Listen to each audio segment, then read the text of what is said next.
বন্ধুরা, আসসালামু আলাইকুম ওয়া রাহমাতুল্লাহি ওয়া বারাকাতুহু। আশা করি তোমরা সবাই সুস্থ আছো, সুন্দর আছো, সুন্দর ছিলে, তাই না? যদিও ঈদ অনেক পুরাতন বাসি হয়ে গেছে, তবু তোমাদেরকে ঈদ মোবারক জানাচ্ছি।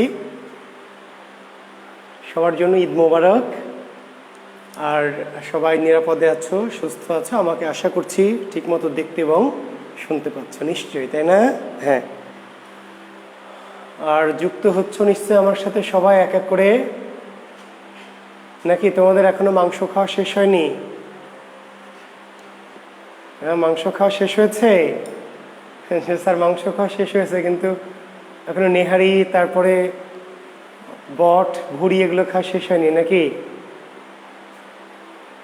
হ্যাঁ, নাসিম আহমেদ, সাদিয়া তালুকদার, প্রিয়াঙ্কা চৌধুরী, সবাইকে দেখতে পাচ্ছি। হ্যাঁ, আসসালামু আলাইকুম স্যার। ওয়ালাইকুম আসসালাম সাদিয়া।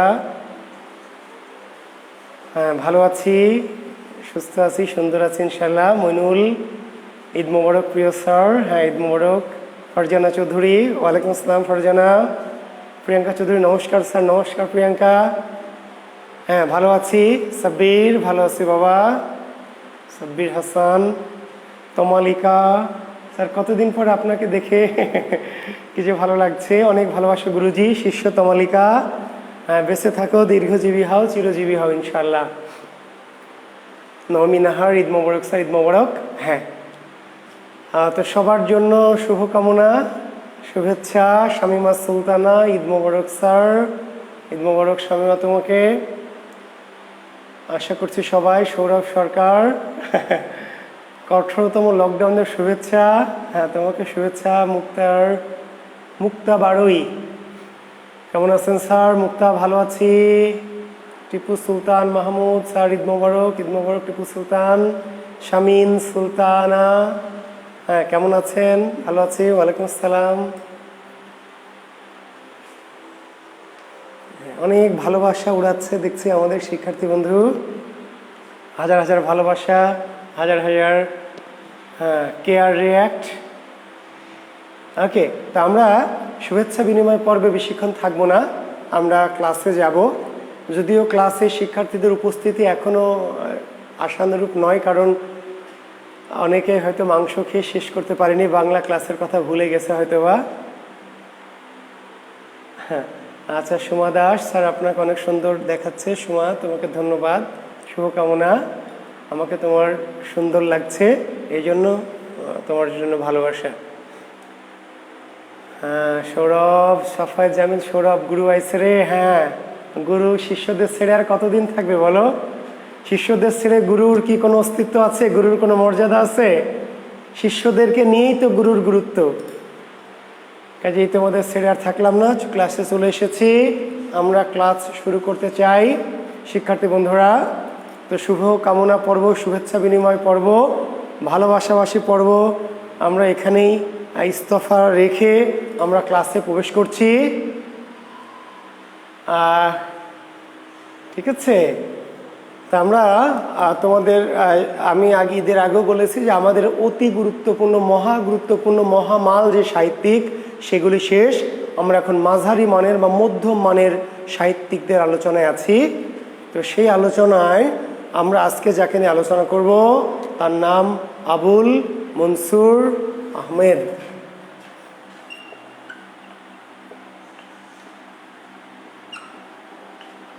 আবুল মনসুর আহমেদ জি।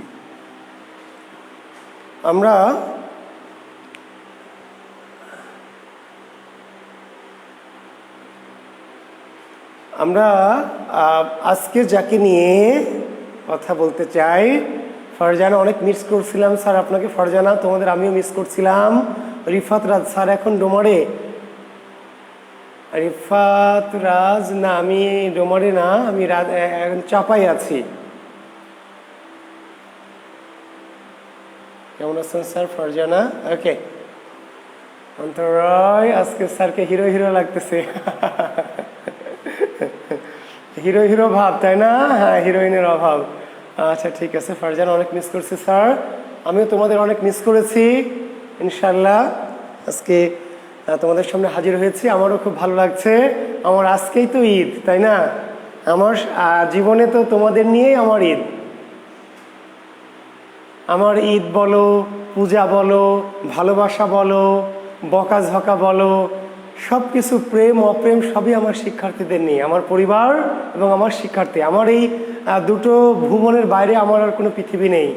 আমার পৃথিবী দুটো পৃথিবী, একটি আমার পরিবার, আমার বাবা মা, আমার ভাই বোন, আমার স্ত্রী সন্তান, আর আরেকটি পরিবার আমার শিক্ষার্থীরা। এই দুই ভালোবাসার, এই দুই বৃত্তের বাইরে আমার কোনো পৃথিবী নেই। আমার কোনো মঙ্গল গ্রহ নেই, আমার কোনো শনি রবি নেই, ঠিক আছে? আমার কোনো চাঁদ নেই। আমার পৃথিবী দুটো, একটি আমার পরিবার, একটি আমার প্রিয়, আমার স্নেহের, আমার ভালোবাসার শিক্ষার্থী। এই দুটি আমার বিশ্ব, এই দুটিকে নিয়ে আমার ঈদ। তো পরিবারের সাথে ঈদ আমার হয়েছে, এখন আমার শিক্ষার্থীদের সাথে আমার এই কয়েকটা দিন ভালো লাগার দিন, ভালোবাসার দিন কয়েকদিন কাটবে। আলিয়া ভাটের পক্ষ থেকে স্যারকে ঈদের শুভেচ্ছা।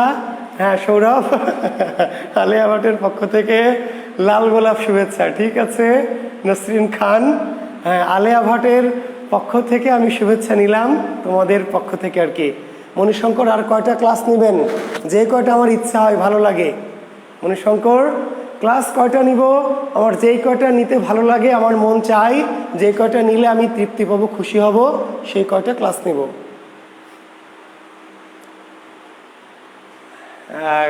হ্যাঁ এই পাঞ্জাবিটা বিধান পাওয়ার বেশ কিছুদিন আগে আমার বড় দুলাভাই, আমার বড় বোন আমাকে গিফট করেছিল আর কি। পাঞ্জাবিটা কখনো পরা হয়নি, তো এবার ঈদে কাজে লাগিয়েছি। কারণ এবার ঈদে শপিং করিনি। তোমরা জানো যে আমি খুবই রেস্ট্রিক্টেড মানুষ। এবার আমি বাড়ি চেঞ্জ করলাম।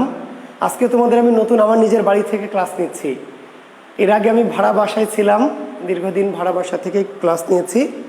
আজকে আমি তোমাদের সাথে যে ক্লাসটি নিচ্ছি এটি আমার নিজের বাড়ি, আমার নিজের স্বপ্নের বাড়ি থেকে আর কি। যদিও আমার বাড়ি এখনও পুরোপুরি কমপ্লিট হয়নি, তবু আমি ঈদের আগের দিন আমি বাসা চেঞ্জ করেছি, আমার নিজের বাড়িতে শিফট হয়েছি। তো কাজে এবার ঈদে আমি কেনাকাটা বা বাজার তেমন করতে পারিনি, কোরবানি কেনা ব্যতীত অন্য কোনো কেনাকাটা করিনি। তো এই পাঞ্জাবিটি আমার বড় বোনের দেওয়া একটা গিফট, বেশ কিছুদিন আগে দিয়েছিলেন, তো আমার পড়া হয়নি। তো ভাবলাম যে ঈদে এটাকে কাজে লাগাই, এই আর কি। তো ঠিক আছে শিক্ষার্থী বন্ধুরা, তোমাদের সাথে আমার ব্যক্তিগত গল্প শেষ। আমরা পড়াশোনায় যেতে চাই। আমরা শিরোনাম লিখে ফেলেছি আবুল মনসুর আহমেদ। আচ্ছা তমালিকা, ধন্যবাদ তোমাকে, ভালোবাসা তোমার জন্য।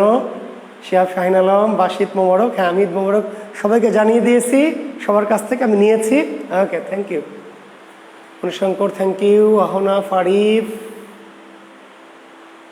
আচ্ছা ওকে থ্যাংক ইউ। তো আমরা ক্লাসে যাচ্ছি বাবা। হ্যাঁ ওকে, তাহলে আমরা লিখেছি আবুল মনসুর আহমেদ, লিখে ফেলেন। আবুল মনসুর আহমেদ 1898 সালে ময়মনসিংহের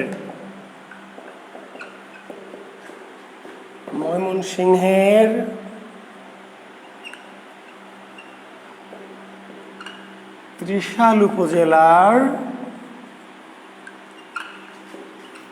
ধানীখোলা গ্রামে জন্মগ্রহণ করেছেন। আবুল মনসুর আহমেদের জন্ম কত সালে? জন্ম 1898 সালে। 1898 সালে কোথায় জন্মেছেন? জি ইনারা খুব মাঝারি মানের সাহিত্যিক হলো আবুল মনসুর আহমেদ। নানান কারণে গুরুত্বপূর্ণ, নানান পরীক্ষা আসে। তোমরা নিশ্চয়ই সালের কোশ্চেন পড়লে বুঝবে এবং আমি যখন পড়াবো বুঝতে পারবে যে মাঝারি মানের, মধ্যম মানের গুরুত্বপূর্ণ হলেও পরীক্ষার জন্য কিন্তু একেবারে অগুরুত্বপূর্ণ নয়। মানে পরীক্ষায় মাঝে মাঝে আবুল মনসুর আহমেদ থেকে প্রশ্ন হয়ে থাকে। জি হ্যাঁ আবু সাইদ, আমি তো বাবা তোমাদের সাথে আছি। হ্যাঁ হয়তো সরাসরি কোর্স যখন শেষ হয়ে যাবে তখন আমার আমার গ্রুপে আছে, গ্রুপে তোমরা যুক্ত থাকবে, তাহলে আমাকে মাঝে মাঝে অন্তত লাইভে পাবে। আমি যে বাসা চেঞ্জ করা নিয়ে অনেক ব্যস্ত ছিলাম, যার ফলে আমার গ্রুপটাতে সময় দিতে পারিনি, আমার ইউটিউব চ্যানেলটাতে সময় দিতে পারিনি।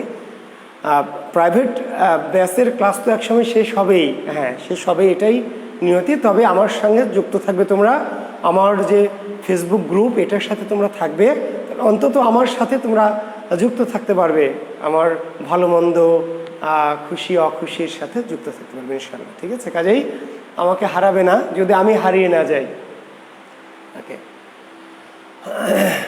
আচ্ছা,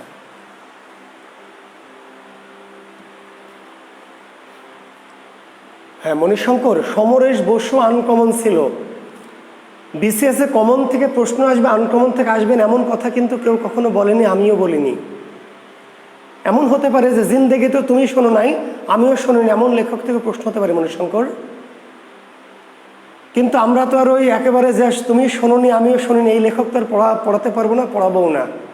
হ্যাঁ, এমন হতে পারে যে এমন একজন লেখক সম্পর্কে প্রশ্ন এসেছে যে তুমি জিন্দেগিতে শোনো নাই, শুধু তুমি না মণিশঙ্কর, আমিও জিন্দেগিতে শুনিনি, এমন লেখক বাংলাদেশে হাজার হাজার আছে। আমিও শুনি নাই জিন্দেগিতে, এমন লেখক বাংলাদেশে হাজার হাজার আছে। কাজে ওই আশায় তো আমরা পড়াবো না। হ্যাঁ, ওই রকম লেখক সম্পর্কে একটি প্রশ্ন হতেই পারে বিসিএসে। তো সেই মানে সেটা ভেবে আমাদের কর্মসূচি বা পাঠ্যক্রম পরিচালনা করা যাবে না, সেটি এক্সেপশন। তারপরে আমরা বলেছি আমরা চেষ্টা করব, ঠিক আছে, একদম আনকমন, একদম ইরেগুলার, একদম অখ্যাত লেখক থেকেও পিএসসি প্রশ্ন করতেই পারে। এইটি কিছু বলার নেই, কিছু করারও নেই, কিন্তু ওই আশায় তো আমরা থাকবো না, বা ওই টেনশনে আমরা কি করব তাহলে এখন বলেন? জি, আচ্ছা, ওইটা ভেবে প্রস্তুতি নেওয়ার কোনো সুযোগ নেই, অবকাশও নাই। আশা করি মণিশঙ্কর আমি বোঝাতে পেরেছি তোমাকে। হ্যাঁ, আচ্ছা শিক্ষার্থী বন্ধুরা, ব্যাকরণের কোর্স শীঘ্রই নোটিশ, শিহাব শাহিন আলম ব্যাকরণের নতুন কোর্সের ব্যাপারে শীঘ্র নোটিশ পাবে। আমার গ্রুপে চোখ রাখবে, জাকির বিসিএসে চোখ রাখবে। হ্যাঁ, নোটিশ পেয়ে যাবে, আমরা যে কোনো দিন 2-4 দিনের মধ্যে নোটিশ দিয়ে দেবো। হ্যাঁ, ধন্যবাদ। ওকে, তাহলে আবুল মনসুর আহমেদের জন্ম কত সালে? 1898 সালে জন্ম। কোথায় জন্মস্থান? কোথায়? ময়মনসিংহ জেলার ত্রিশাল উপজেলার ধানীখোলা গ্রাম। পিতামাতার নাম একেবারে গুরুত্বপূর্ণ না, একেবারে গুরুত্বপূর্ণ না।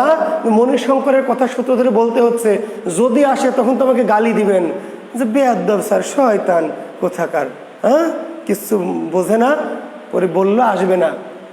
আসবে না পিএসসির এমন কোনো কথা নেই, তবে আবার বলছে আসার সম্ভাবনা একেবারেই কেলেস, খুবই কম।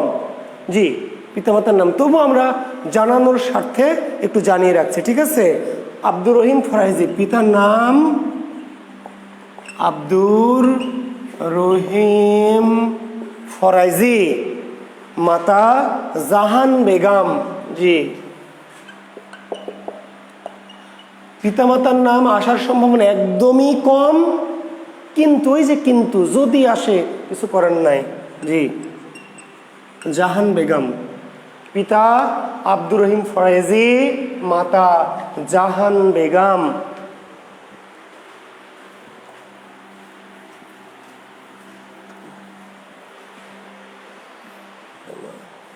Thank you. একাধারে আবুল মনসুর আহমেদ একাধারে কি? একাধারে তিনি সাংবাদিক, একাধারে আইন কি বলবো, আইন ব্যবসায়ী, একাধারে রাজনীতিবিদ, একাধারে সাহিত্যিক। আলহামদুলিল্লাহ।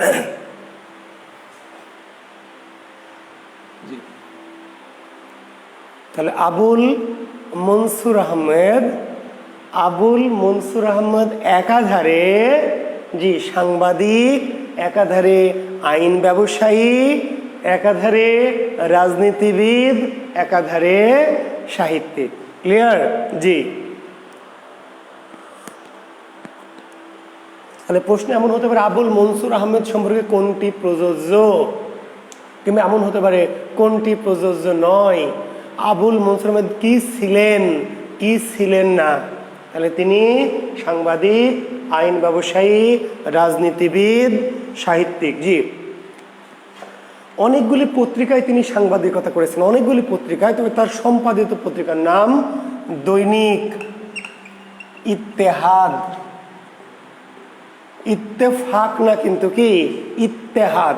তাহলে আবুল মনসুর আহমেদ অনেকগুলো পত্রিকা, এবং আপনারা জানেন যে কাজী নজরুল ইসলামের যে নবযুগ পত্রিকা সেটার সাথেও আবুল মনসুর আহমেদ যুক্ত ছিলেন।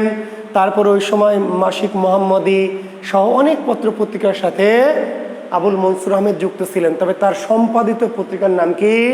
দৈনিক ইত্তেহাদ। আবুল মনসুর আহমেদ কোন পত্রিকার সম্পাদনার সাথে যুক্ত ছিলেন? দৈনিক ইত্তেহাদ। মনে থাকবে? জি।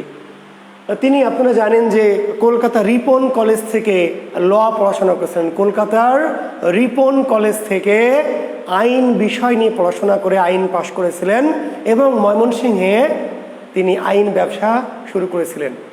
কলকাতার রিপন কলেজ থেকে যে আইন বিষয়ে পড়াশোনা করে ল পাশ করে তিনি ময়মনসিংহে আইন ব্যবসা শুরু করেছিলেন, এবং সেটিও মোটামুটি তার সুনামের সাথে করেছিলেন। পাশাপাশি তিনি সাংবাদিকতা করতেন। তারপরে এক সময় যে রাজনীতিবিদ হিসাবে যুক্ত হলেন। রাজনীতিবিদ, এবং আপনাদের জানিয়ে রাখি যে আওয়ামী মুসলিম লীগের প্রতিষ্ঠা সদস্যদের মধ্যে তিনি একজন।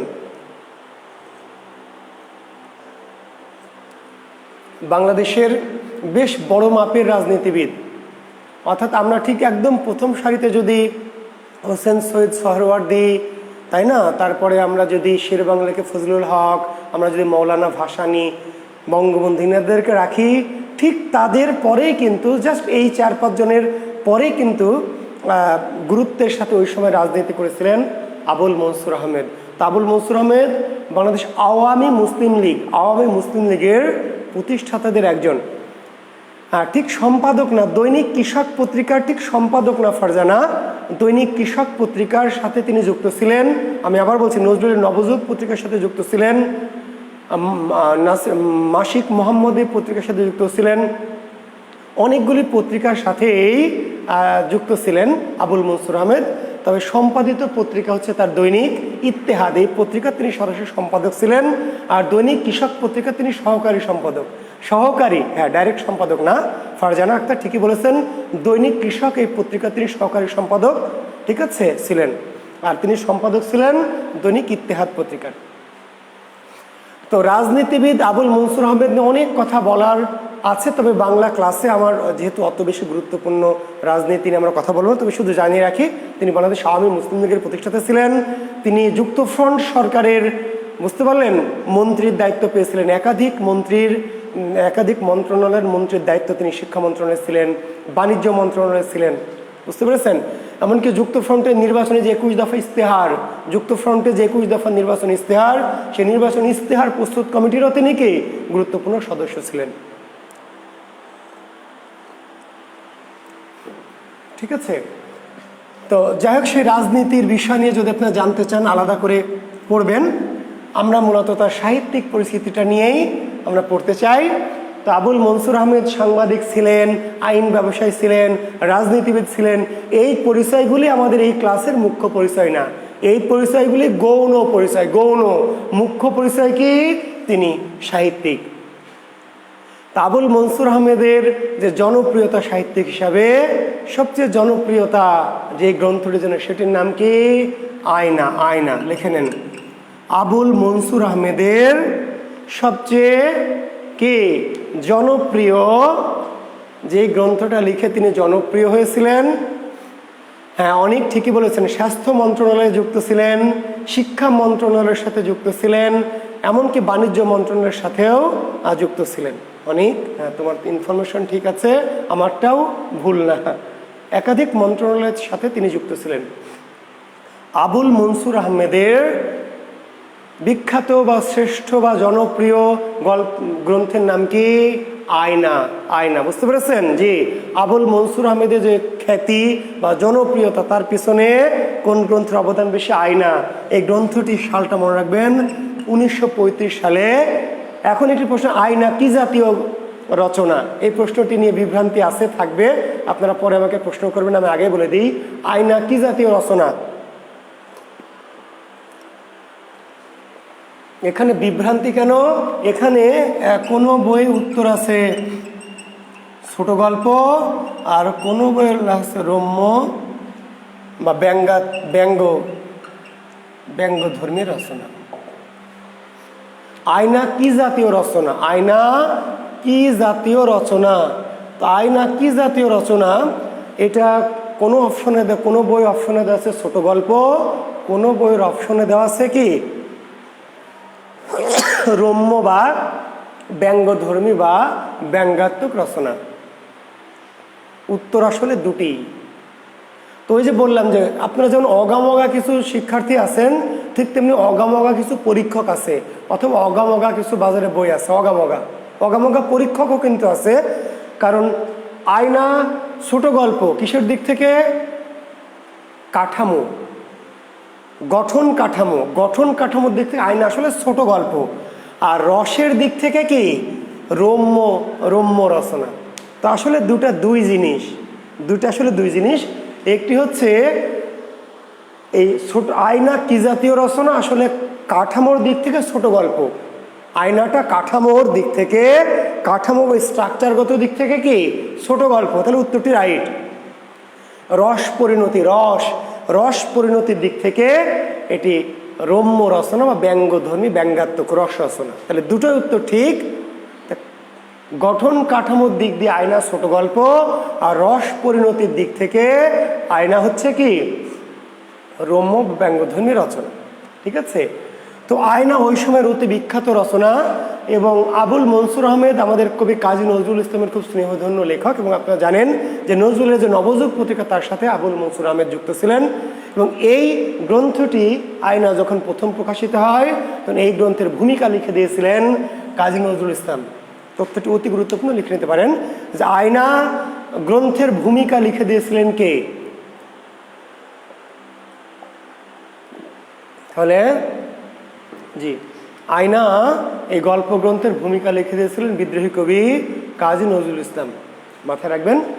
আর আয়না গল্পের 7টি গল্প, সবগুলি গল্প বিখ্যাত। আয়না গল্প গ্রন্থে গল্পের সংখ্যা কয়টি? 7টি। সবগুলি আবার বলছে আমার খুবই প্রিয় গল্প এবং অতি বিখ্যাত গল্প। গল্পগুলির নাম একটু জেনে রাখেন। এর মধ্যে একটি গল্প হয়তো আপনারা পড়েও থাকতে পারেন, কোনো টেক্সট বইয়ে কখনো ছিল। জি, 7টি গল্প। আয়না গল্প গ্রন্থে গল্পের সংখ্যা 7টি।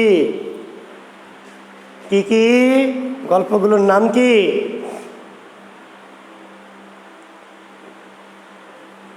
খুব বিখ্যাত একটি গল্প, হুজুরে কেবলা।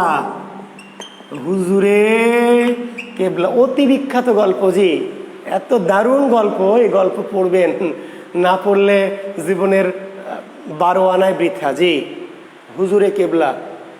যেই ভণ্ডামি হুজুরদের কিংবা এই যে ধর্ম ব্যবসায়ীদের যে ভণ্ডামি নিয়ে লাল সালু লিখেছেন সৈয়দ ওয়ালিউল্লাহ।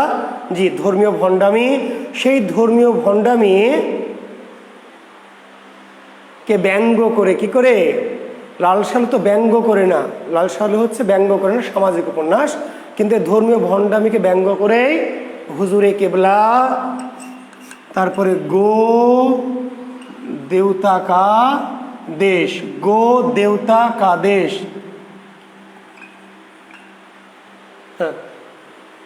মানুষকে, তাই না, গো দেউতা কা দেশ। তারপরে নায়েবে নবী,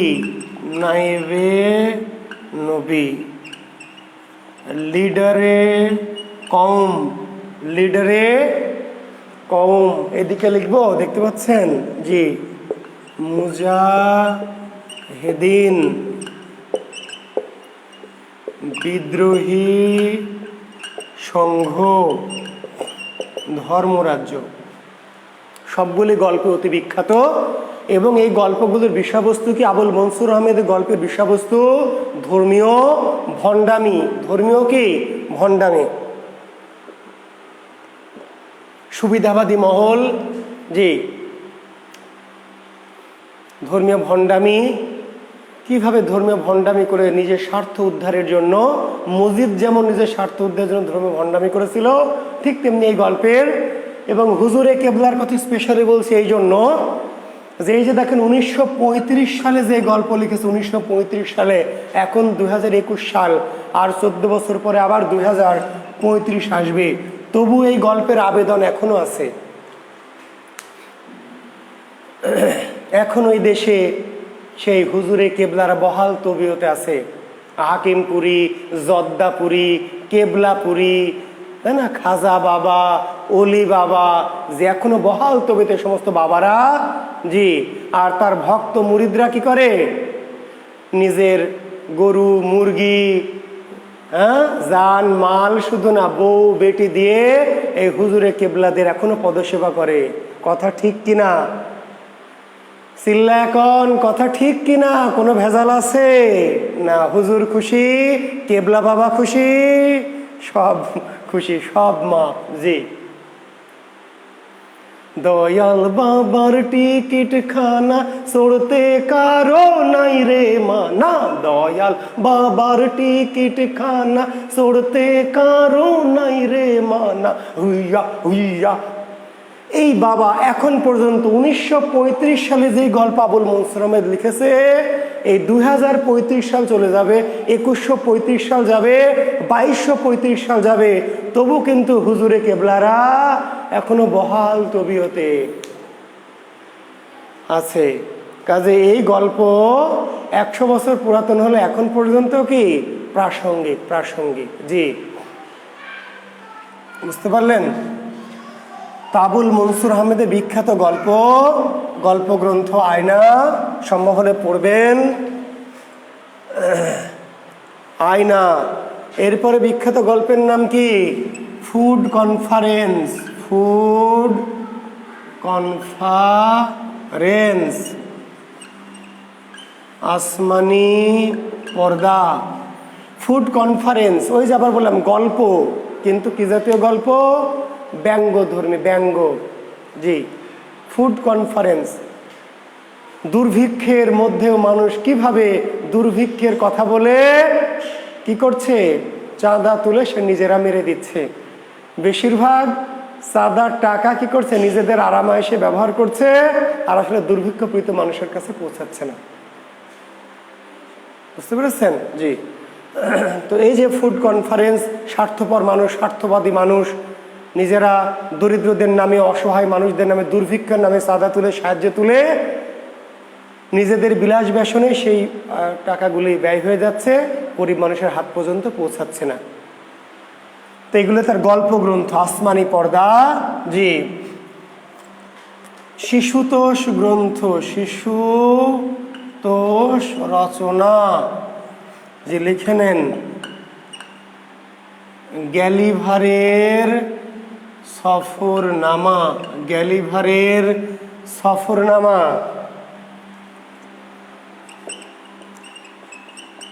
ছোটদের কাসাসুল আম্বিয়া, গ্যালিভারের সফরনামা, ছোটদের কাসাসুল আম্বিয়া।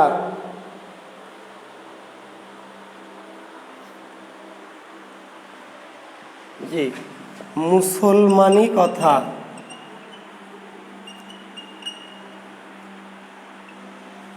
শিশুতোষ রচনা, গ্যালিভারের সফরনামা, ছোটদের কাসাসুল আম্বিয়া, মুসলমানি কথা, জি।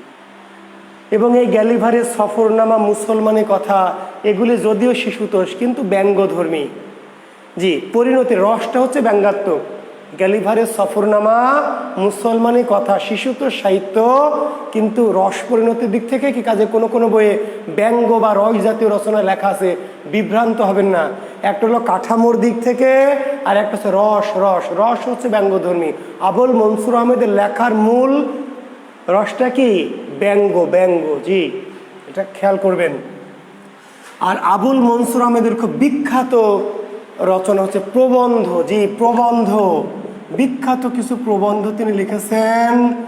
একটি প্রবন্ধের নাম হলো পাক বাংলার কালচার। আবুল মনসুর আহমেদ রচিত বিখ্যাত প্রবন্ধ পাক বাংলার কালচার, আমার দেখা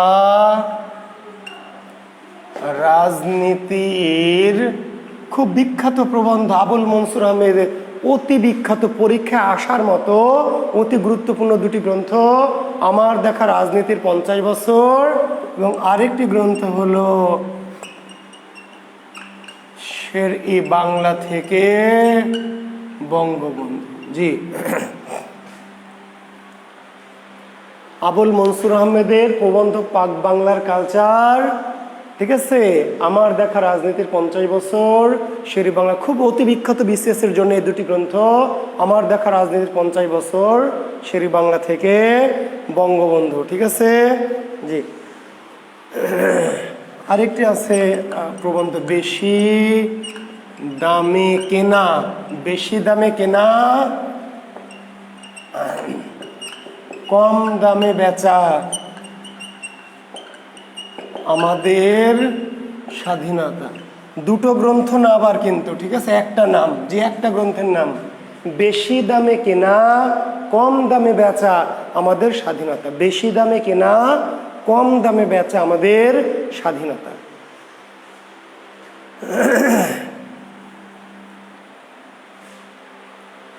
বেশি দামে কেনা কম দামে বেচা আমাদের স্বাধীনতা। উপন্যাস আছে আবুল মনসুর আহমেদের, জি, 3টি গুরুত্বপূর্ণ উপন্যাস। একটি হচ্ছে আবে হায়াত, একটি হচ্ছে জীবন ক্ষুধা। জি, আপনারা নিশ্চয় মৃত্যু ক্ষুধার নাম শুনে থাকবেন। মৃত্যু ক্ষুধা কাজী নজরুল ইসলামের কি মৃত্যু ক্ষুধা উপন্যাস ছিল, মৃত্যু ক্ষুধা। আর আবুল মনসুর আহমেদের উপন্যাসের নাম কি জীবন ক্ষুধা। আরেকটি উপন্যাস হচ্ছে সত্য মিথ্যা। আবে হায়াত, জীবন ক্ষুধা, সত্য মিথ্যা। কি জাতীয় রচনা? উপন্যাস। রচয়িতাকে আবুল মনসুর আহমদ। জি, লিখে নেন।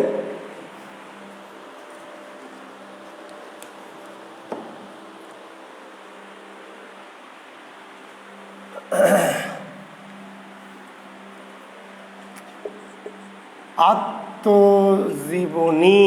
জি, আত্মজীবনীর নাম কি? আত্মকথা। আত্মজীবনীর নাম কি? আত্মকথা। আত্মকথা। তবে এই প্রসঙ্গে একটু বলে রাখি, তার যে প্রবন্ধগুলি সেগুলিকেও বলা হয় কি স্মৃতিচারণমূলক প্রবন্ধ। জি, তার যে প্রবন্ধ আমার দেখা রাজনীতির 50 বছর, শেরে বাংলা থেকে বঙ্গবন্ধু, তাই না? জি, এই প্রবন্ধগুলিকেও কিন্তু কি বলা হয়? স্মৃতিচারণমূলক। মানে তিনি নিজে যা যা দেখেছেন, তার জীবনে যা যা ঘটেছে, তাহলে তার প্রবন্ধগুলিকেও কিন্তু নর্মাল প্রবন্ধ না, কি জাতীয় প্রবন্ধ? স্মৃতিচারণমূলক প্রবন্ধ। জি, আর এটি হলো আত্মজীবনী, ডাইরেক্ট আত্মজীবনী, আত্মকথা। আত্মজীবনী হলো কি আত্মকথা। আবুল মনসুর আহমেদের হচ্ছে আত্মজীবনী। আর তার যে প্রবন্ধগুলি সেগুলিকে আমরা কি বলছি? স্মৃতিচারণমূলক প্রবন্ধ। জি,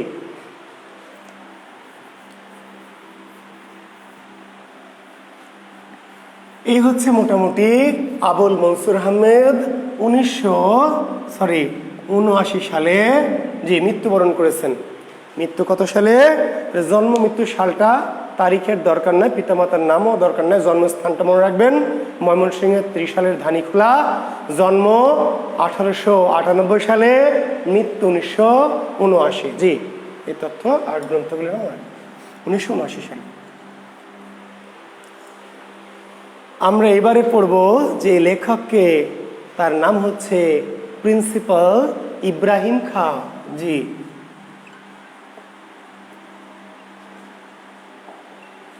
প্রিন্সিপাল ইব্রাহিম খাঁ।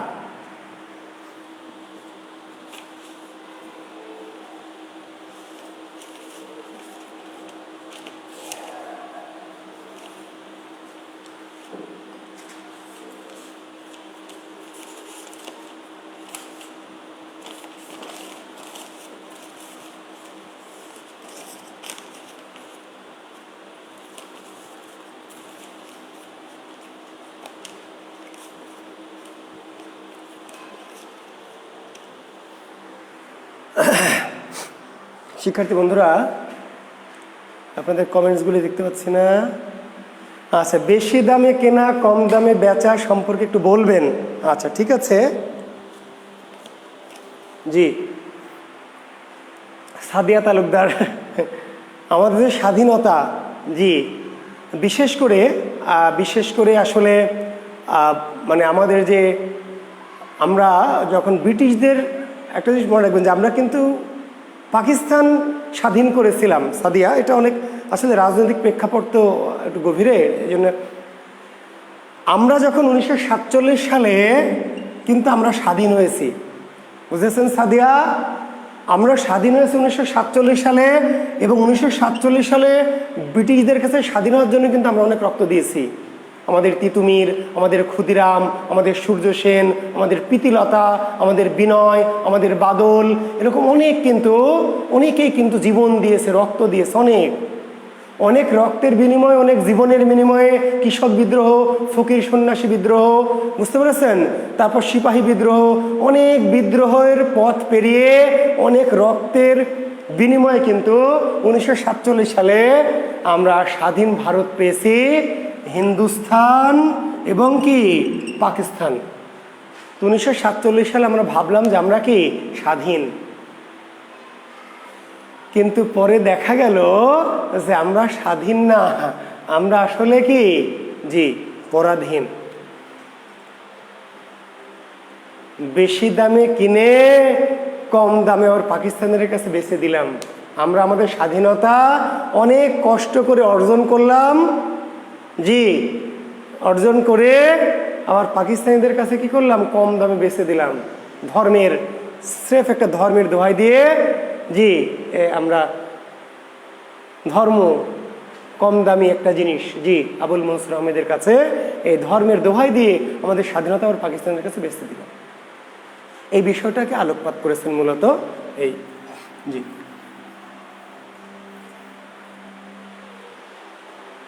আচ্ছা, আমরা চলে আসছি প্রিন্সিপাল ইব্রাহিম খাঁ। জন্ম কত সালে? 1894 সালে, টাঙ্গাইলের ভুয়াপুর। আছেন নাকি কেউ ভুয়াপুরের? টাঙ্গাইলের ভুয়াপুর, টাঙ্গাইলের ভুয়াপুর। গ্রামের নাম দরকার নাই, তারপরে যদি জানতে চান বিরামদি। 1894 সালে টাঙ্গাইল জেলার ভুয়াপুর উপজেলার বিরামদি গ্রামে জন্মগ্রহণ করেছেন ইব্রাহিম খাঁ। সম্ভ্রান্ত মুসলিম পরিবারে পিতার নাম শাহবাজ খাঁ। আবার বলছি, মধ্যম মানের সাহিত্যিকদের পিতামাতার নাম গুরুত্বপূর্ণ না, কিন্তু এই যে বাইচান্স যদি আসে কিংবা জানার জন্য, শাহবাজ খাঁ, মাতা রতন খানম। রতন খানম, কোনো কোনো বই লেখা আছে রত্না খানম। তাহলে পিতা শাহবাজ খাঁ, মাতা রতন খানম। ইব্রাহিম খাঁ মূলত শিক্ষাবিদ, সাহিত্যিক, শিক্ষাবিদ, সমাজ সংস্কারক, সাহিত্যিক। ইব্রাহিম খাঁ, প্রিন্সিপাল ইব্রাহিম খাঁ, পেশা ছিল শিক্ষকতা। তাহলে প্রিন্সিপাল ইব্রাহিম খাঁর পেশা কি? শিক্ষকতা। তিনি টাঙ্গাইলের একটি করটিয়ার একটি স্কুলের শিক্ষকতা শুরু করেছিলেন। পরবর্তীতে আপনারা নিশ্চয়ই নাম শুনেছেন টাঙ্গাইল সাদত কলেজ, করটিয়া সাদত কলেজ। এই কলেজের প্রতিষ্ঠাতা প্রিন্সিপাল তিনি। টাঙ্গাইলের করটিয়া যে সাদত কলেজ, এই করটিয়া সাদত কলেজের তিনি প্রতিষ্ঠাতা প্রিন্সিপাল। তখন থেকে তার নাম হয় প্রিন্সিপাল ইব্রাহিম খাঁ। বুঝতে পেরেছেন? পেশা ছিল শিক্ষকতা, যদিও হাই স্কুলের শিক্ষকতা দিয়ে শুরু করেন চাকরি জীবন, কিন্তু করটিয়া সাদত কলেজ প্রতিষ্ঠা হলে তিনি সেই কলেজের প্রতিষ্ঠাকালীন প্রিন্সিপালের দায়িত্ব পালন করেন। তখন থেকে তার নাম হয় প্রিন্সিপাল ইব্রাহিম খাঁ।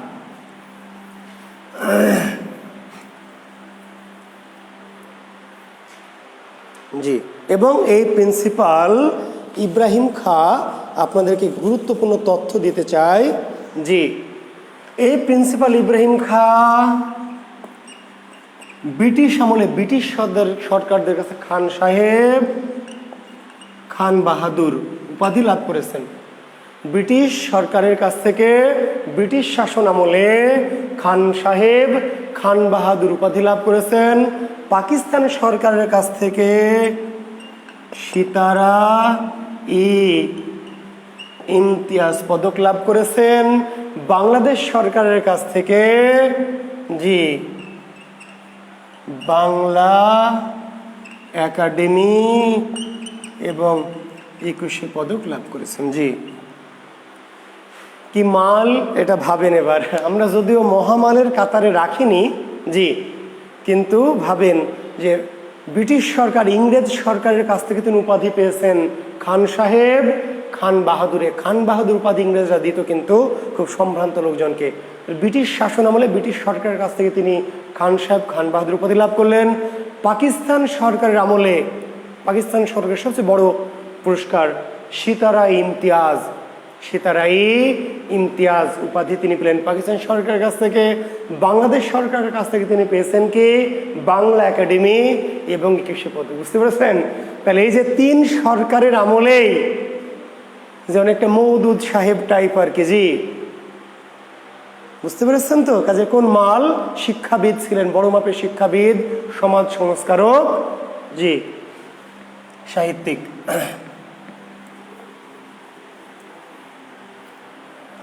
তো প্রিন্সিপাল ইব্রাহিম খাঁ, তার যে আমরা গ্রন্থগুলির যদি তালিকায় যাই, তো প্রিন্সিপাল ইব্রাহিম খাঁর উপন্যাস,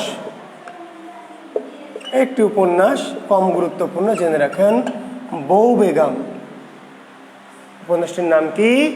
বউ বেগম। খুব বেশি আলোড়িত বা জনপ্রিয় উপন্যাস নয়, তবে নামটা জেনে রাখেন যে বউ বেগম কার উপন্যাস?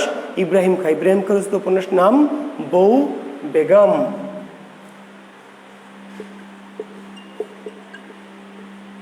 ছোট গল্প, জি, বা গল্প গ্রন্থ, জি, লেখেন গল্প গ্রন্থ। আলু বোখারা, আলু বোখারা, সোনার শিকল, উস্তাদ, দাদুর আসর, মানুষ, মানুষ।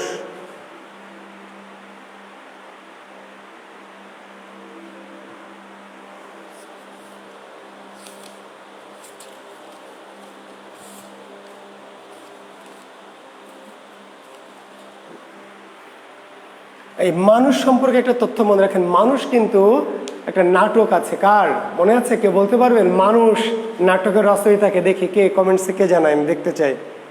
বলেন, মানুষে একটা নাটকের নাম আছে, কার লেখা? কে বলবেন?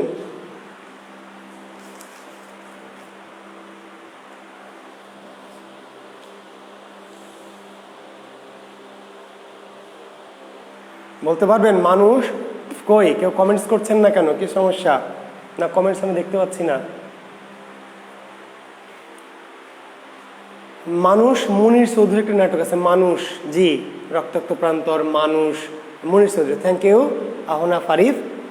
তো মানুষ মুনির চৌধুরী রচিত গল্প, মানুষ মুনির চৌধুরী রচিত কি নাটক, নাটক। মুনির চৌধুরীর নাটক হচ্ছে মানুষ, আর ইব্রাহিম খাঁর গল্প গ্রন্থ মানুষ। ঠিক আছে, জি। আরেকটি হচ্ছে হীরক হারা, হীরক হারা। তাহলে ইব্রাহিম খাঁ রচিত উপন্যাস হচ্ছে বউ বেগম, উপন্যাস বউ বেগম, গল্প গ্রন্থ আলু বোখারা। এদের মধ্যে আলু বোখারা গল্প গ্রন্থ, কিন্তু কি জাতীয় গল্প? ব্যঙ্গধর্মী, জি, ব্যঙ্গাত্মক। আলু বোখারা ওই যে কাহিনী গঠনের দিক থেকে কি গল্প, ছোট গল্প, কিন্তু কি জাতীয় ছোট গল্প? ব্যঙ্গধর্মী, রসাত্মক, জি। বিভ্রান্তি হওয়ার সুযোগ নাই, জি, মিস্টেক করার সুযোগ। গল্প গ্রন্থ, কিন্তু কি জাতীয় গল্প? গল্পগুলি ব্যঙ্গধর্মী বা রসাত্মক, জি। অন্যান্য গল্প সোনার শিকল, উস্তাদ, দাদুর আসর, মানুষ, হীরক হারা। নাটক, খুব বিখ্যাত কিছু নাটক ইব্রাহিম খাঁ মূলত কিন্তু বড় মাপের নাট্যকার, যে বেশ কিছু বিখ্যাত নাটক তার। এই নাটকগুলির মধ্যে যে লিখে নেন কামাল পাশা, আনোয়ার পাশা,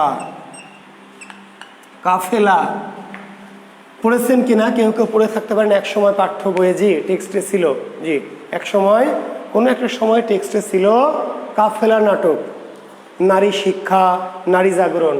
কাফেলা নাটকের বিষয়বস্তু কি? নারী শিক্ষা, নারী জাগরণ। জি, তো কাফেলা, কামাল পাশা, আনোয়ার পাশা, কাফেলা, ভিস্তি বাদশাহ, ঋণ পরিশোধ। জি, ইব্রাহিম খাঁ রচিত নাটক কামাল পাশা, আনোয়ার পাশা, কাফেলা, ভিস্তি বাদশাহ, ঋণ পরিশোধ।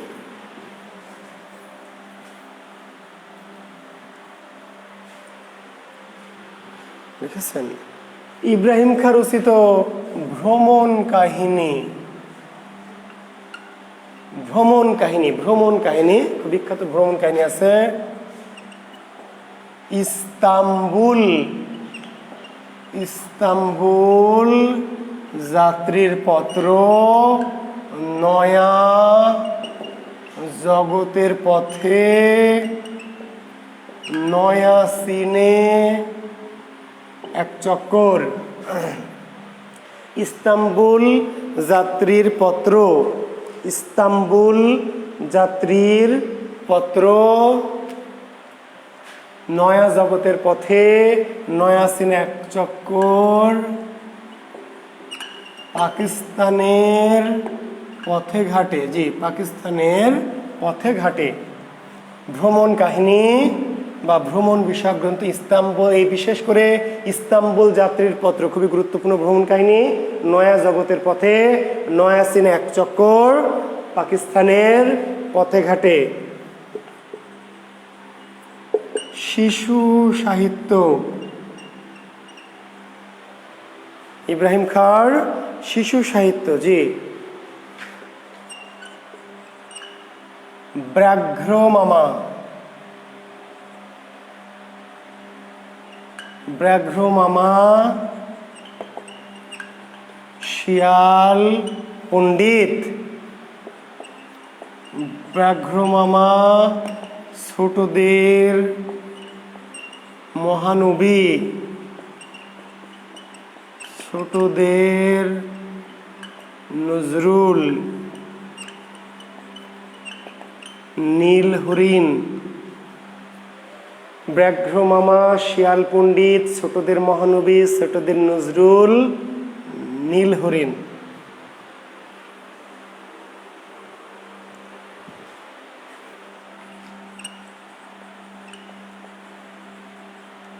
নিজাম ডাকাত, প্রিন্সিপাল ইব্রাহিম খাঁ রচিত শিশু সাহিত্য ব্যাঘ্র মামা, শিয়াল পণ্ডিত, ছোটদের মহানবী, ছোটদের নজরুল, নীল হরিণ, নিজাম ডাকাত।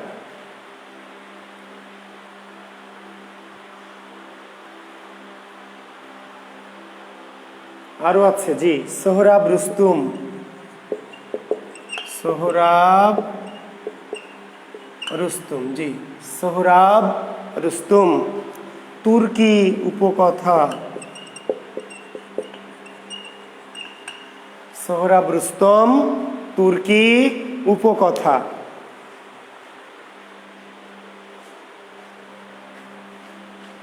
আচ্ছা, ব্যাঘ্র বানানটা ভুল করেছে একটু। জি, ব্যাঘ্র মামা। জি, বানানটা প্রথমে জফলা পরে রফলা। ব্যাঘ্র বানানটা একটু ঠিক করে নেন। আসলে আমরা যেমন করে লিখি উনি একটু অন্যভাবে লিখেছেন। ব্যাঘ্র মামা, বয় জফলাকার ঘয় রফলা, ব্যাঘ্র মামা।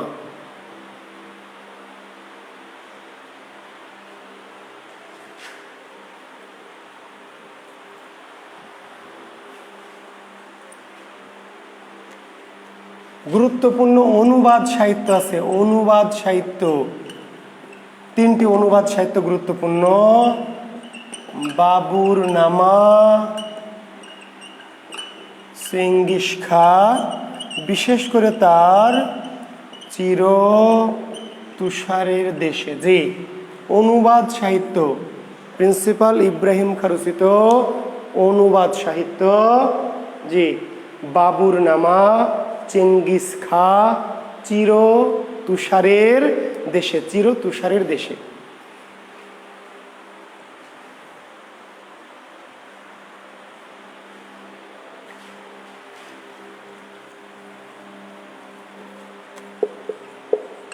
প্রবন্ধ হচ্ছে ইসলামের মর্মকথা আমাদের শিক্ষা। জি, ইসলামের মর্মকথা, আধুনিক ইসলাম নিয়ে তার দৃষ্টিভঙ্গি, ইসলাম ধর্ম নিয়ে তার যে ইসলামের যে ব্রড মাইন্ডের, জি, এই বিষয়টা নিয়ে বা ইসলামের যে আধুনিক দৃষ্টিভঙ্গি সেটা তিনি তুলে ধরেছেন ইসলামের মর্মকথা। আর আমাদের শিক্ষা প্রবন্ধে তিনি শিক্ষার যে ত্রুটিগুলি বা আমাদের শিক্ষার যে অন্তরায়গুলি শিক্ষা ব্যবস্থা সেগুলি তুলে ধরেছেন। ঠিক আছে, তো মোটামুটি এই হচ্ছে আমাদের ইব্রাহিম খাঁ রচিত কি গ্রন্থ। আর একটি স্মৃতিকথা, তার ঠিক আত্মজীবনী বলা যাচ্ছে না, স্মৃতিকথা। জি,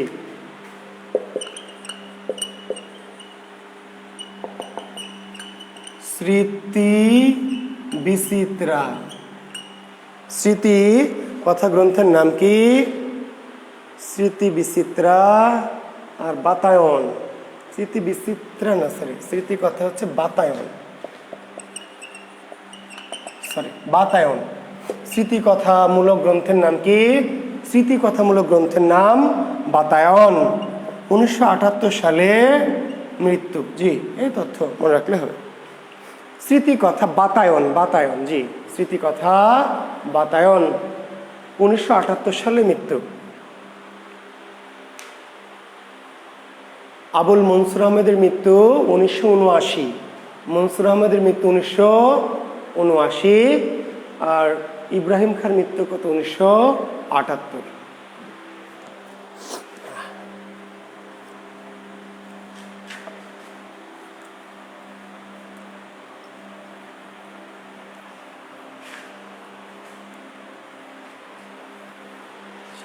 আরেকজন লেখক পড়বো আমরা, লিখে নেন আবু ইসহাক।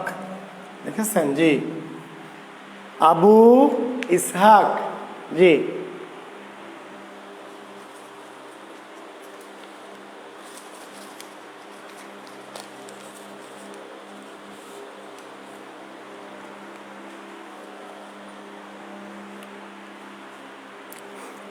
(1926) সালে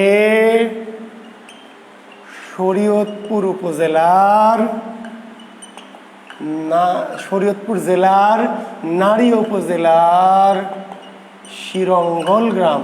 জি, 1926 সালে আবু ইসহাক আমাদের, হ্যাঁ, মিরাজ শেখ অনেক আমাদের শিক্ষা প্রমথ লিখেছেন, ঠিকই বলেছেন। একই নামে এই কিছু আছে, তো সেগুলো লেখক দুজন থাকবে না নিশ্চয়ই, দুজনের নামই মনে রাখবেন, যে থাকবে তাকে উত্তর দেওয়া যাবে। মিরাজ শেখ অনেক আমাদের শিক্ষা, প্রমোদ চৌধুরী লিখেছেন, ঠিক আছে, আমাদের শিক্ষা ব্যবস্থা নিয়ে রবীন্দ্রনাথ ঠাকুর লিখেছেন, অনেকেই লিখেছেন।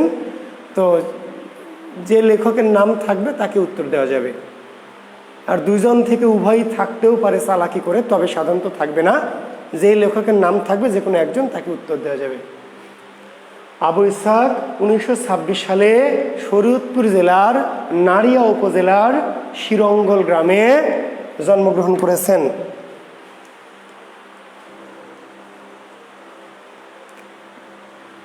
মোহাম্মদ ইবাদুল্লাহ, পিতা মোহাম্মদ ইবাদুল্লাহ, মাতা আতা হারুন নিসা। পিতামাতার নাম ওই যে বললাম যে কম গুরুত্বপূর্ণ, কিন্তু জাস্ট পড়ানোর জন্য আমরা বলছি। পিতা মোহাম্মদ ইবাদুল্লাহ, মাতা আতাহারুন নিসা। আতাহারুন নিসা বা কোনো বই লেখা আছে আতাহারুন নিসা। জি,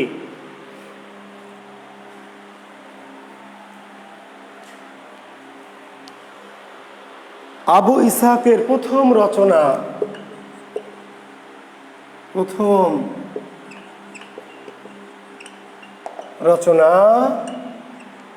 গল্প। আবু ইসহাকের প্রথম রচনা গল্প, নাম কি? গল্পের নাম হলো অভিশাপ। জি 1940 সালে এই গল্পটি নজরুলের নবযুগ পত্রিকায় প্রথম প্রকাশিত হয়। আবু ইসহাকের প্রথম প্রকাশিত রচনার নাম কি? অভিশাপ নামক একটি গল্প। অভিশাপ নামক একটি গল্প, যেই গল্পটি 1940 সালে কাজী নজরুল ইসলামের নবযুগ পত্রিকায় প্রথম প্রকাশিত হয়।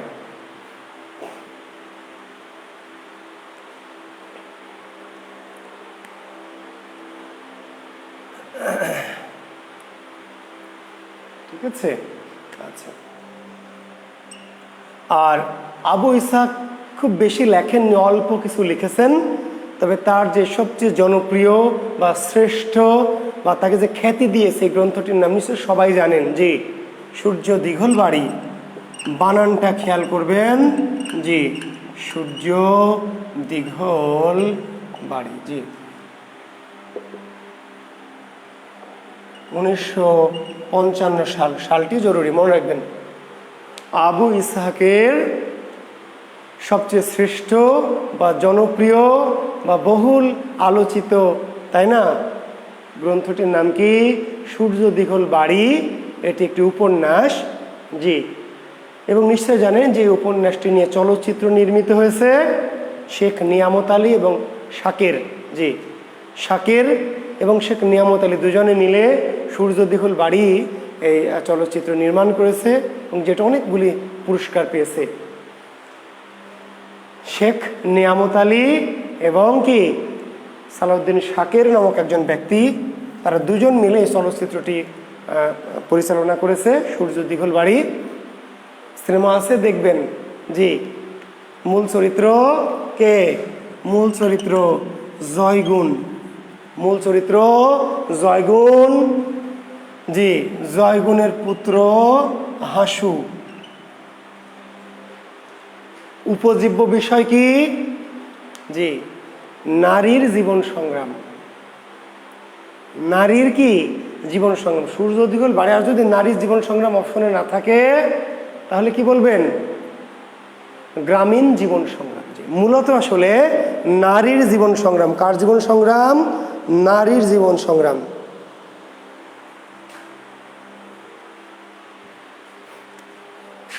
জয়গুণের স্বামীর নাম কি? করিম বক্স। আর গ্রামের মোড়ল গেদু প্রধান। জি জয়গুণ মূল চরিত্র জয়গুণ। জয়গুণের সন্তান হচ্ছে হাসু। জয়গুণের স্বামীর নাম করিম বক্স। আর গ্রামের মোড়ল মাতব্বরের নাম কি? গেদু প্রধান। তো দুর্ভিক্ষ পীড়িত, তাই না, মানুষের যে কি কঠিন জীবন, জীবিকার জন্য মানুষের যে কি কঠোর জীবনের সংগ্রাম, বিশেষ করে নারীর জীবনের যে সংগ্রাম। স্বামী তাকে তাড়িয়ে দিচ্ছে, অভাবের তাড়নায় স্বামী কি করছে? স্ত্রীকে তাড়িয়ে দিচ্ছে। আবার দ্বিতীয় বিয়ে করছে, সেই স্বামীও তাড়িয়ে দিচ্ছে। তখন নিজে বাধ্য হয়ে কি করছে? নিজেই কি জীবনের সংগ্রামের পথটি বেছে নিচ্ছে। এই জয়গুণ, বুঝতে পারলেন, শহর থেকে ট্রেনে করে শহর থেকে চাল কিনে নিয়ে এসে গ্রামের হাটে বিক্রি করে। কিন্তু এই যে সে মেয়ে মানুষ হয়ে শহরে যায়, তারপর ট্রেনে চড়ে একা একা আসে, এসে কি করে? আবার হাটে চাল বিক্রি করে। এটা গ্রামের মানুষ তাকে ভালো চোখে দেখে না, নিন্দা করে, অপবাদ রটায়। বুঝতে পেরেছেন? এবং তার তো থাকার জায়গা নেই। সে একটা অভিশপ্ত একটা বাড়ি, সূর্য দীঘল বাড়ি, একটি বাড়ি যেই বাড়িতে কেউ থাকে না, পুরাতন জীর্ণ, কি সূর্যের দিকে মুখ করে একটি বাড়ি, সূর্য দীঘল বাড়িতে আশ্রয় নেয়। এবং তাকে সেই বাড়ি থেকে উৎখাতের জন্য গ্রামের যে মোড়ল গেদু প্রধান কি করে? কুৎসা রটায় যে এটি একটি ভূতের বাড়ি, ভূত প্রেতের আস্তানা আছে। এবং সেই বাড়িতে তারা মাঝে মাঝে ঢিল ছুঁড়ে এবং বলে, ঢিল কারা ছুঁড়েছে? ভূত প্রেত জিনে। এবং এটা একসময় দেখে ফেলে করিম বক্স, জয়গুণের স্বামী দেখে ফেললে গেদু প্রধানের লোকজন করিম বক্সকে মেরে ফেলে। এবং মেরে ফেলে রটিয়ে দেয় যে করিম বক্স যেহেতু জয়গুণ বিশ্বাস করেন এসব ভূত প্রেত, ফলে কি করেছে? জয়গুণের স্বামীকে ভূত প্রেত মেরে ফেলেছে। স্বামীকে যখন মরে যায় তখন জয়গুণের মনেও ভয় দানা বাঁধে যে নিশ্চয়ই ভূত তার স্বামীকে মেরেছে, এবার তাকে একসময় শেষে বাড়ি ছাড়া হয় এবং গেদু প্রধানদের সেই উদ্দেশ্য সফল হয় এবং জয়গুণ তার জীবিকারও সংকট এবং বাসস্থানের সংকট এবং একসময় শেষে বাড়ি ছেড়ে আর পথে বের হয়। এই যে এই জয়গুণদের যে জীবনের সংগ্রাম এবং জয়গুণদের পাশে যে কেউ নেই, গ্রামের মোড়ল মাতব্বররা বা গ্রামের মানুষও থাকে না, যারা দুঃখী মানুষ, যারা অসহায় মানুষ, বিশেষ করে তৎকালীন সময় নারীর যে কি অসহায়ত্ব, এখনকার দিনে নারীদের তো ভিজিটিং, তাই না, ভিজিডি কার্ড আছে, তারপরে অনেক সময় দুস্থ ভাতা, বিধবা ভাতা, নানান কিছু। আজকের দিনের নারীর কথা ভাবলে কিন্তু 1955 সালের উপন্যাসটি বোঝা যাবে না, বুঝতে পারলেন? তৎকালীন নারীর, গ্রামীণ নারীর যে জীবন সংগ্রাম। মাইমুনা, জিগড জয়গুণের মেয়ে মাইমুনা, দ্বিতীয় পক্ষের মেয়ে, প্রথম পক্ষের কি ছেলে, এদেরকে নিয়ে জয়গুণের যে জীবনের সংগ্রাম, অর্থাৎ একটা জীবিকার সংগ্রাম ছিল, একটা আশ্রয় ছিল তার সূর্যদিগল বাড়ি। এই গ্রামের মাতবর মোড়লদের তাণ্ডবে সে আশ্রয়টি তাকে হারাতে হয় এবং আশ্রয়হীন জয়গুণরা কি করে, রাস্তায় তারা নিরাশ্রয় হয়ে যায়। একদিকে তাদের ক্ষুধার জ্বালা, আরেকদিকে তাদের আশ্রয়ও নেই। তো এরকম একটি কঠিন কঠোর পরিস্থিতি, নারীর যে জীবনের কঠিনতর সংগ্রাম, সেটি মূলত এই সূর্যদিগল বাড়ি উপন্যাস। আর পাশাপাশি তো জোরদার জমিদারদের যে লোলুপ দৃষ্টি, যৌন দৃষ্টি, লোভের দৃষ্টি মাইমুনাদের প্রতি, জয়গুণদের প্রতি, সেটি তো আছেই, বুঝেন নাই?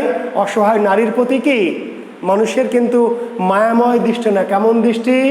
লোলুপ দৃষ্টি, লোভাতুর দৃষ্টি, ক্ষুধাময় দৃষ্টি। এই যে নারীর জীবনের সংগ্রাম, একদিকে ক্ষুধার জ্বালা, একদিকে খারাপ মানুষের চোখ থেকে নিজেকে রক্ষা করা, একদিকে পেটের ক্ষুধা রক্ষা করা, একদিকে নিজের আশ্রয়ের, এই যে নারীর বহুবিধ জীবনের সংগ্রাম। যে তো সূর্যদিগল বাড়ি আরেকটি বিখ্যাত উপন্যাস আছে তার, জি, পদ্মার পলিদ্বীপ। পদ্মার পলিদ্বীপ। পদ্মার নতুন চর জাগলে সে চর নিয়ে যে কিভাবে দলাদলি মারামারি হয়, কাইজা, মনে আছে? নকশি কাঁথার মাঠ রূপায়ের মনে আছে না?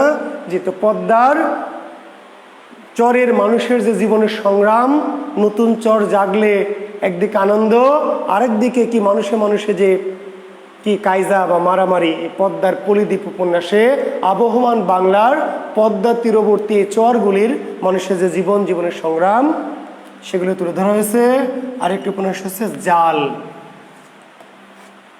আরেকটি উপন্যাসের নাম কি? জাল। জাল, জি। আবু ইসহাক রচিত গল্প গ্রন্থের নাম, গল্প গ্রন্থ লেখেন, গল্প গ্রন্থ মহাপতঙ্গ, জি, হারেম। গল্প গ্রন্থের নাম কি? মহাপতঙ্গ হারেম। আবু ইসহাক রচিত গল্প গ্রন্থ মহাপতঙ্গ হারেম। মহাপতঙ্গ গল্প গ্রন্থ এবং সেই গ্রন্থের একটি গল্প, নিশ্চয়ই মহাপতঙ্গ গল্পটিও আপনারা কেউ কেউ পড়ে থাকতে পারেন, আমার ধারণা, বিশ্বাস। জি, মহাপতঙ্গ মনে আছে? জি, ওই যে বড় বড় বোমারু বিমান, এই বড় বড় বোমারু বিমানকে রূপক গল্প শওকত ওসমান তুলে ধরেছেন কি? মহাপতঙ্গ, বিশাল আকারের পতঙ্গ, পতঙ্গের মতো উড়ে এসে কি করছে? বোমা ফেলে চলে যাচ্ছে, মহাপতঙ্গ, রূপক গল্প। আর বিখ্যাত একটি গল্প আছে যোগ, এটি কিন্তু গ্রন্থ না, যোগ কিন্তু গল্প গ্রন্থ নাকি? গল্প, গল্প। অভিশাপ গল্প গ্রন্থ, অভিশাপ, হ্যাঁ, অভিশাপ গল্প গ্রন্থ, তবে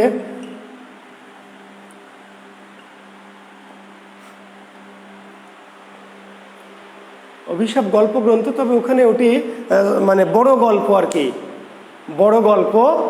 অনেকে এটাকে, কেউ কেউ এটার ঝামেলা আছে, উপন্যাসের মতো রবীন্দ্রনাথের কিছু এমন আছে, শরতেরও আছে, যে বড় গল্প, আবার কেউ কেউ বলছেন এটা ছোট সাইজের উপন্যাস। তো যাই হোক, হ্যাঁ অভিশাপ আপনি গল্প গ্রন্থের মধ্যে ধরতেও পারেন।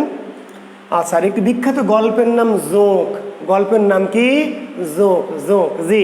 এই জোঁক গল্পে বিখ্যাত একটি উক্তি আছে, এইডার কি জোঁক রে বাজান, হ্যাঁ এর চাইতে বড় জোঁকও আছে। রূপক গল্প, কি গল্প? রূপক। রূপক জোঁক গল্পের মধ্য দিয়ে কি শোষক জমিদারদের, যোগ যেমন মানুষের রক্ত চুষে খায়, ঠিক তেমনি কৃষকের রক্ত চুষে খায়। কে? কৃষকের রক্ত চুষে খায় কারা?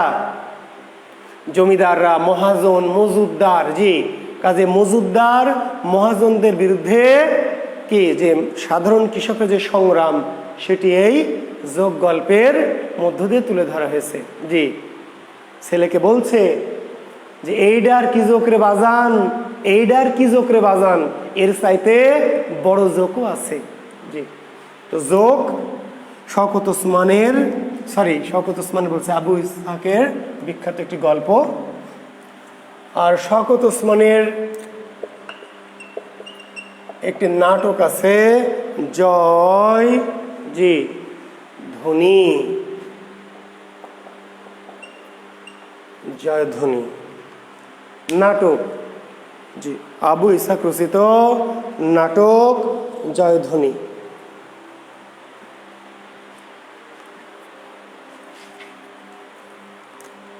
স্মৃতি চারণমূলক রচনা, স্মৃতি চারণমূলক রচনা। জি, স্মৃতি বিচিত্রা, স্মৃতি চারণমূলক রচনা, স্মৃতি চারণমূলক রচনা, স্মৃতি বিচিত্রা।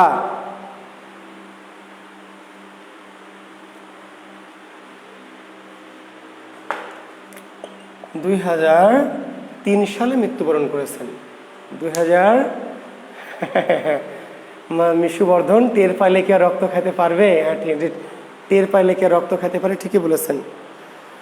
জমিদাররা কৃষকের রক্ত চুষে খায়, সেটি যোগ গল্পের মধ্য দিয়ে প্রতিকায়িত করা হয়েছে রূপকের মধ্য দিয়ে। হ্যাঁ, রূপক যোগ পাঠ্য বই ছিল আগের অনেক সময়, এখন আর নাই। এক সময় সব ভালো ভালো গল্পগুলি পাঠ্য বই ছিল। যোগ খুবই বিখ্যাত, দারুণ গল্প। শেষে কি করলো এরা সবাই মিলে, কৃষকরা কি করলো, বলছে ওই যোগকে আগে, এই ছোট যোগ মেরে লাভ নাই, কি করতে হবে, বড় যোগকে মারতে হবে, তাই না? সবাই মিলে লাঠি নিয়ে কি করলো, সেই জমিদারের বিরুদ্ধে সেই বড় যোগ মারার জন্য, তাতে কৃষকদের যে সংগ্রাম, জমিদারদের বিরুদ্ধে ওই বড় যোগের বিরুদ্ধে কৃষকের সংগ্রাম। যে এটা পাঠ্য বই একসময় ছিল রূপক, এখন আর নাই। এখন সব ভালো ভালো গল্প নাই, কি সব অগামগা জগা টেক্সট দিয়ে পাঠ্য বই, গল্প দিয়ে পাঠ্য বই ভরিয়ে রেখেছে। তো কিছু বলার নেই, এগুলো বললে আবার চাকরি নিয়ে টানাপাড়া চলে যাবে। জি, তো 2003 সালে যে আবু ইসহাকের মৃত্যু, 2003 সালে আবু ইসহাক মৃত্যুবরণ করেছেন। তো আমরা মোটামুটি 3 জন লেখক পড়ালাম। আগামী দিন আমি আপনাদের একটু কাজ করব, 30-এর কিছু সাহিত্যিক নিয়ে পড়াবো। জি, 30-এর সাহিত্যিক একটু লিখে নেন। জি, 30-এর সাহিত্যিক বা কল্লোল গোষ্ঠীর লেখক। আগামী দিন আমি বুধবারে পড়াবো কি কি, 30-এর সাহিত্যিক কল্লোল গোষ্ঠীর লেখক। জি, একটু নিজের একটু দেখবেন, আপনাদের নিশ্চয় কল্লোল গোষ্ঠী নিয়ে বা 30-এর সাহিত্যিক নিয়ে কৌতূহল থাকতে পারে। আমি একটু আগামী দিন, আগামী ক্লাসে 30-এর সাহিত্যিক বা 30-সত্তর সাহিত্যিক কল্লোল গোষ্ঠীর লেখক, এদেরকে নিয়ে একটু পড়ব আর কি।